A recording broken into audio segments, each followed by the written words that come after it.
학생부 위주 전형 가이드북 기본편, 학생 선택형 교육과정에 대해서 설명할 대구고등학교 교사 김민정입니다.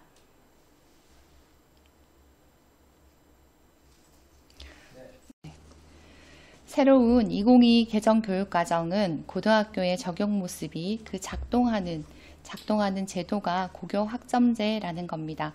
쉽게 생각하면 개정교육과정과 고교학점제는 따로 분리된다기보다는 고교학점제에 따라서 2022 개정교육과정이 운영된다라고 생각하시면 되겠습니다.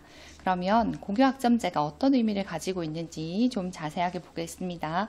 고교학점제는 학생이 기초 소양과 기본 학력을 바탕으로 자신의 진로와 적성에 따라서 과목을 선택하고 이수 기준에 도달하면 그 과목에 대해서 학점을 취득, 그리고 누적해서 3년간 192학점을 취득하게 되면 졸업하는 제도입니다. 이 과정에서 이수냐, 미이수냐를 결정하는 과정에 학업 성취율이 40%를 넘느냐가 중요한 기준이 되고요. 그에 못지않게 중요한 기준이 과목 출석률의 3분의 2 이상을 참여하였냐입니다. 과목 출석률은 지금까지 우리가 가지고 있던 출석과 결석의 의미에서 결과의 횟수가 이수에 작용한다는 의미입니다. 그러면 진급은 지금처럼 출석일의 3분의 2 이상을 충족하는 경우에 진급하게 되지만 이수는 해당하는 과목의 과목별 출석률이 3분의 1을 충족해야 한다는 겁니다.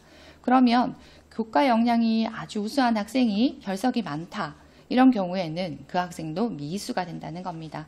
성취율 40%라는 건 상대적인 기준으로 여기에 미흡할 경우에는 제2수의 조건을 갖추게 됩니다.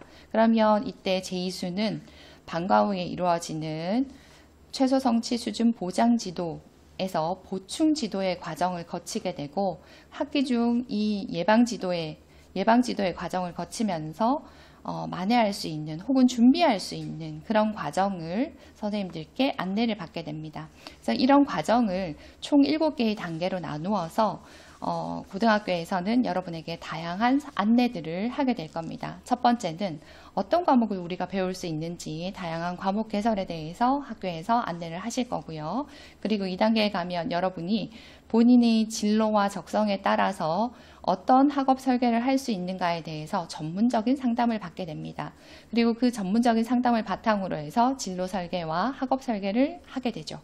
그리고 수강 신청을 하고 그 과목의 수업과 평가를 거치면서 아까 앞서 말씀드렸던 이수와 미이수의 기준을 잘 통과하는 학생들은 그러면 매 학기 이수한 학점을 취득한 학점을 바탕으로 해서 졸업의 요건을 갖추어 가게 되는 겁니다. 근데 지금까지 이 고교학점제를 준비해왔던 과정은 이미 단계적으로 여러 단계에서 준비를 했었는데요. 원래 여러분들은 이제 이 이수 기준이 두 가지가 다 적용된다는 점에서 이전의 선배들과는 다르다고 볼 수 있겠습니다. 학점 이수의 기준을 조금 더 자세하게 보면요. 여러분들 지금 설명드린 것처럼 출석률 3분의 2 이상과 학업 성취율 40% 이상을 이루었을 때 그러면 그 과목은 해당하는 과목의 학점을 이수하게 되고 여러분은 192학점 중에 그 이수한 학점들을 누적해서 더하게 되는 거죠. 네, 아래 보시면 지금 앞에 보이는 슬라이드의 아래쪽에 보시면 미이수시 학교생활기록부 기재 예시에 해당 과목을 미이수 처리한다라는 사례가 나와 있습니다. 이건 앞서 설명드린 것처럼 출석률 3분의 2 혹은 학업 성취율 40% 이상을 미충족하였는데 이때 보충지도 과정을 이수하지 못하는 학생들은 그 해당하는 과목이 방점 처리되고 마지막에 미이수라고 생활기록부에 남게 된다는 의미입니다. 이런 기준들을 적용하는 이유는 여러분들을 과락시키거나 혹은 미이수하겠다는 의지라기보다는 본인이 선택한 거에 대해서 조금 더 책임감을 가지고 학습할 수 있도록 안내하려고자 하는 의도라고 보면 되겠습니다. 자, 그러면 왜 이런 걸 가지게 되었을까요? 우리가 사회가 변하다 보니 사회에 맞춘 것들, 그 다음에 기본적으로 우리가 배워야 할 것들, 이런 내용들을 가지고 교육과정을 구성하게 되는데요. 우리가 살아가는 시대에 살고 있는 학생들이 어른이 되기 위해서 필요한 여러 가지들을 살펴보니 말하자면 주도성이 필요해지더라. 아주 강조된다 이렇게 보면 되겠고요. 그리고 그 과정에서 다른 사람들을 포용하는 것, 그리고 창의적인 사고를 하는 것, 그래서 이런 것들을 갖춘 성인으로 성장하기를 바라는 게 교육적으로 반영되었다고 볼 수 있습니다. 2022 개정교육과정의 핵심 역량은 총 6개로 나누어지는데 앞에 있었던 2015 개정교육과정과 크게 달라진 점은 협력적 소통 역량이 강조되고 있다는 겁니다. 그리고 디지털 소양 함량을 갖추기를 여러분에게 기대합니다. 이건 지금 사회가 디지털을 기반으로 하는 사회로 바뀌고 있다는 게 교육과정에 반영된 것이라고 볼 수 있습니다. 이에 따라서 2022 개정교육과정의 고등학교 편제도 달라졌는데요. 교과와 창의적 체험활동으로 나누어지는 건 지금까지와 같다고 본다면 창의적 체험활동의 요소가 자율자치활동, 동아리활동, 진로활동으로 크게 구분이 되고 우리가 지금까지 그 앞서 말했던 포용성이나 이런 것들은 모든 활동에서 기본으로 작동하게 된다는 겁니다. 그래서 자율 안에서 봉사활동이 같이 연계될 수 있고 동아리 활동 안에서도 역시 봉사활동이 발현될 수 있다라고 보는 겁니다. 그리고 교과는 지금까지 우리가 전문교과라고 해서 특목고 교육과정을 분리해서 있던 것들을 일반고 교육과정과 합해서 보통교과로 편성하고 있습니다. 그리고 고1 과정에서 대부분의 학생들이 이수하게 되는 공통과목 그리고 선택과목을 크게 3가지 일반 선택과 진로 선택, 융합 선택으로 나누어서 학생들의 선택권을 더 강화하고 과목의 특성을 넓혀서 학습량의 적정화를 추구하고 있는 교육과정으로 변하고 있다. 이렇게 볼 수 있겠습니다. 과목을 선택해서 배우고 싶은 것을 배우게 하려는 게 중요한 의도고요. 그러다 보면 여러분이 제대로 배우기 위해서는 학습량을 조금 조정할 필요가 있다라는 이런 관점이 반영된 것이라고 볼 수 있습니다. 지금 말씀드린 보통교과는 지금 앞에 보이는 표에서처럼 굉장히 많은 과목들로 이루어져 있죠. 그러니까 지금까지 우리가 선배들이 이수했던 과목으로 본다면 거의 2배쯤 늘어났는데요. 이건 2022 개정교육과정이 학기제를 기반으로 하고 있기 때문입니다. 그래서 같은 과목을 다시 이수할 수 없는 그런 규정들을 생각해 보면 그러면 이런 과목들이 과목 수가 늘어나는 것은 굉장히 자연스러운 일이고 대신 그 과정에서 여러분들은 수능도 생각을 하고 그 다음에 본인의 진로와 적성을 생각해서 더 공부하고 싶은 게 뭔지 그리고 심화해서 더 알고 싶은 것들을 스스로 선택하고 거기에 대해서 책임감을 가지고 공부하는 태도를 갖추어야 한다라고 보면 되겠습니다. 지금 슬라이드에 보이는 것처럼 음영에 색깔이 들어가 있는 부분들은 수능 과목입니다. 그리고 옆에 보시면 여행지리와 역사로 탐구하는 현대세계부터 융합과학 탐구까지 총 9개의 과목은요. 사회와 과학의 융합 선택 과목으로 구성되어 있는데 이 과목들은 평가 방식이 조금 달라집니다. 2022 개정교육과정에서 주로 다루는 평가 방식은 뒤에서 다시 자세하게 설명을 드리도록 하겠습니다. 그리고 다음 슬라이드 보시면 기술과정 정보 이렇게 나누어져 있는데 아까 우리가 살고 있는 사회가 디지털화되고 있다. 디지털 기반 사회다 이렇게 말씀을 드렸죠. 그러다 보니 정보 과목이 예전과는 달리 별개의 과목으로 분리되어서 나오고 그리고 그 과정에서 인공지능 기초 데이터 과학, 소프트웨어와 생활 등을 선택해서 배울 수 있도록 편성하고 있습니다. 그리고 그 전에 특목고 학생들이 배웠던 과목들은 특목고 보통교과, 교육과정에서는 표 6이라고도 설명을 하는데요. 이 안에서 과학계열, 외국어, 국제계열 등으로 더 세분화해서 수학에 대해서 관심을 가진 친구들 혹은 과학에 대해서 더 깊이 있게 공부하고자 하는 친구들이 이런 과목들을 학교 교육과정 안으로 가지고 와서 실제로 이수하고 그 안에서 탐구와 학습이 이루어질 수 있도록 교육과정이 변하였다라고 보면 되겠습니다. 이런 과목들은 해당하는 학교들에서는 과고나 외고에서는 융합선택 과목으로 분류가 되지만 우리가 일반고 안에서는 진로 선택으로 편성이 돼서 역시 평가에서는 석차 5등급이 나온다는 것 유의하시면 되겠습니다. 다음은 2022 개정교육과정이 그러면 어떻게 수업량이 적정화되었는지 한번 살펴보도록 하겠습니다. 2022 개정교육과정은 2015에 비해서 필수 이수 학점의 수가 줄었습니다.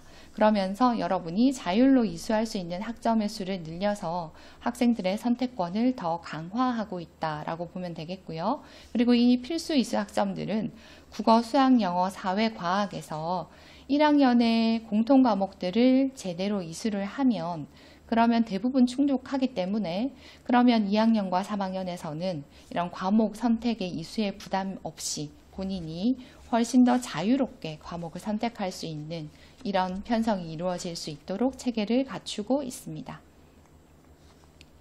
교과별 성적 처리 방식에 대해서 좀 살펴보도록 하겠습니다. 앞서 설명을 드리면서 보통 교과는 성취도 5단계 그리고 석차 등급 5등급이 나온다고 말씀을 드렸습니다. 그리고 유일하게 그 151개의 과목에서 사회, 과학, 융합 선택 9과목은 성취도는 역시 A, B, C, D, E 5단계로 나오지만 석차 등급은 반영되지 않습니다.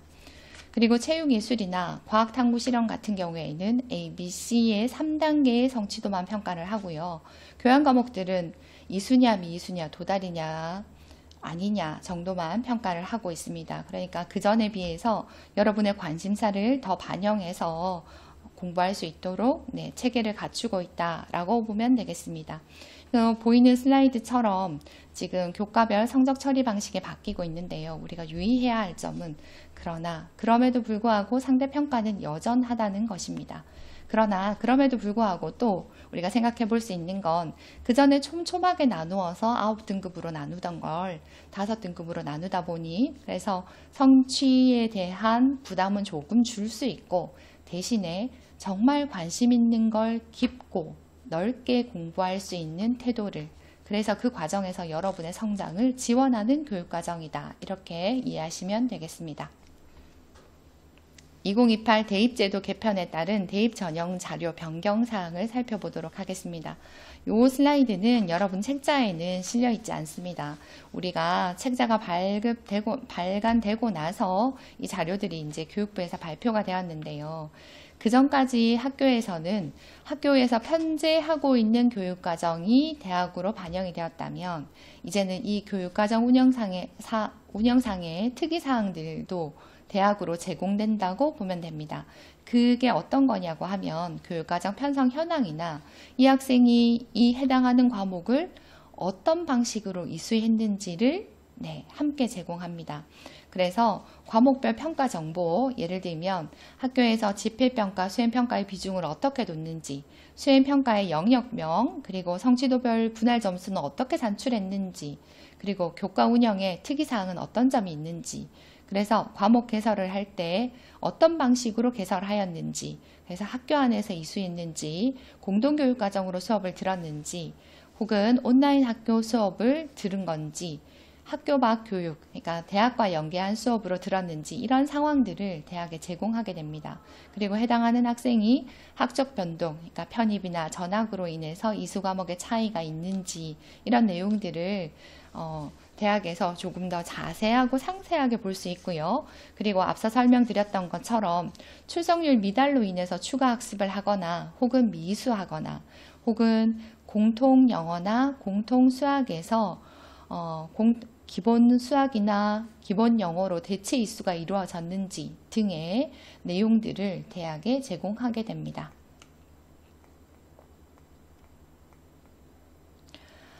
이 과정에서 우리가 과목을 선택해야 할 때 유의할 점이 있는데요.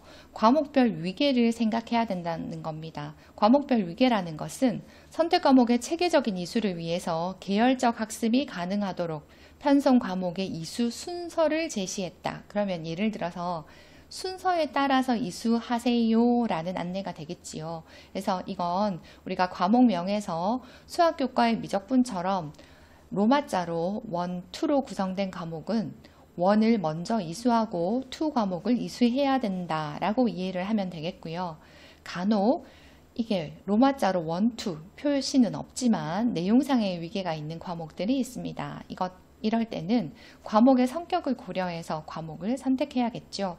이것도 뒤에서 예시를 통해서 한번 보도록 하겠습니다. 자, 지금 슬라이드를 조금 자세하게 보도록 할게요. 우리가 선배들이 공부할 때 보면 수능 시험을 치면 수원수투를 치고 확통, 미적, 기하 중에서 선택해서 시험을 본다. 이런 얘기 들었었죠. 우리는 통합으로 운영되기 때문에 자, 이런 과목들을 한 번에 시험을 보게 되는데요. 수능에는 지금 여러분들이 보고 있는 것처럼 확률과 통계, 대수, 미적분, 원을 반영해서 시험을 보게 됩니다. 그러면 그 전에 선배들이 다루었던 선택해서 시험을 쳤던 미적분 2와 기하 과목의 같은 경우에는 내신 성적에서 이 학생이 수학에 대한 충실한 이수를 하기 위해서 선택하는 과목이라고 보면 되겠습니다. 그리고 옆에 사각 박스 안에 들어있는 지금 우리 특목고에서 하는 전문 수학을 선택하는 경우에는요. 이 과정들을 앞서 말씀드렸던 것처럼 순서를 지켜서 이수해야 제대로 이 학생이 학습을 충실히 했다고 평가를 받는다는 걸 기억하시면 되겠습니다. 그리고 그 내용상의 위계라는 걸 설명하기 위해서 과학교과를 가져와 봤는데요. 우리가 공통과목에서는 통합과학 1, 통합과학 2를 거의 전국의 모든 고등학교에서 배운다고 한다면 그러면 융합선택과 진로선택, 일반선택에서 과목들을 본인의 필요에 따라서 나누게 됩니다. 그러면 우선적으로 가장 그 교과의 기본이 되는 지식은 일반 선택에 담겨 있다고 볼 수 있고 그러니까 우리가 보통 물화생지라고 부르는 물리학, 화학, 생명과학, 지구과학의 충실한 이수를 바탕으로 해서 해당 과목과 연계되는 진로 선택 과목을 듣게 됩니다. 물리학을 예를 들어서 설명해 보겠습니다. 일반 선택에서 물리학을 들은 친구가 진로 선택에서 역학과 에너지나 전자기와 양자에 대해서 학습을 하는 것은 물리학에 대한 충실한 이해를 바탕으로 해서 역학과 에너지나 전자기와 양자를 공부할 기본적인 소양을 갖추었다고 평가를 한다는 겁니다. 그런데 물리학을 이수하지 않고 역학과 에너지를 들었을 경우에는 물리학에 대한 이 학생의 완벽한 이해가 있는지 혹은 충실한 이해가 있는지에 대해서는 검증이 필요하겠죠. 그래서 이런 것들은 면접을 통해서 혹은 과세특을 통해서 여러분의 역량을 더 평가하게 됩니다. 그래서 2015 교육과정에서처럼 엄격하게 절대로 이수할 수 없어 라는 기준을 제시하고 있지는 않지만 그러나 과목에 대한 질적인 제대로 된 이수를 위해서는 이 과목의 위계를 지킬 필요가 있다라는 말씀을 드리고 싶고요. 그리고 위에 보이는 융합 선택들은 이 일반 선택이나 진로 선택 과목들이 서로 교과 간의 연관성을 따져서 함께 이수할 수 있다. 그러나 이게 여러 과목들이 엮이다 보니 앞서 말씀드린 것처럼 석차 등급은 산출하지 않는다라고 보면 되겠습니다. 근데 이럴 때 우리는 어떤 걸 제대로 하는 게 좋을까요? 말씀드린 것처럼 석차 등급 산출에 대한 부담감을 이기고 정말 내가 하고 싶은 공부와 전공하고 싶은 학과 혹은 직업을 위해서는 어려움이 있더라도 꾸준히 열심히 성실하게 공부하는 것을 권장하고 있습니다. 자, 대학 수학능력시험 출제 과목의 변화에 대해서 한번 그럼 정리를 해보겠습니다. 앞서 설명드린 것처럼 국어, 수학, 영어, 한국사, 그리고 탐구에서 사회와 과학, 직업, 그리고 제2외국어 한문이 시험 칠 수 있는 선택 영역으로 제시되는 건 종전과 같습니다. 다만 영역별 출제 범위가 그전과 달라져서 다들 공통으로 제시되고 있다는 거 보시면 되겠고요. 역시 영어나 한국사는 그전처럼 절대평가로 이루어진다는 것 참고하시면 되겠습니다. 결론적으로 보면 오히려 국어는 학습량이 좀 늘어야 되고 그쵸? 왜냐하면 그전에는 문학과 독서를 바탕으로 해서 화법이나 언어와 매체를 선택하면 됐는데 지금은 모든 과목이 수능에 들어와 있습니다.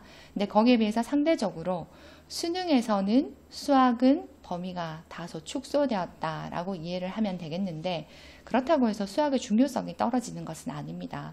수학은 여전히 중요한 과목으로 모든 과학계열, 자연계열의 기본이 되는 과목이기도 하고 우리 디지털 사회에서 기본이 되는 컴퓨터과에서 가장 기저가 되는 이론을 갖추고 있는 과목이라고 보면 되겠습니다.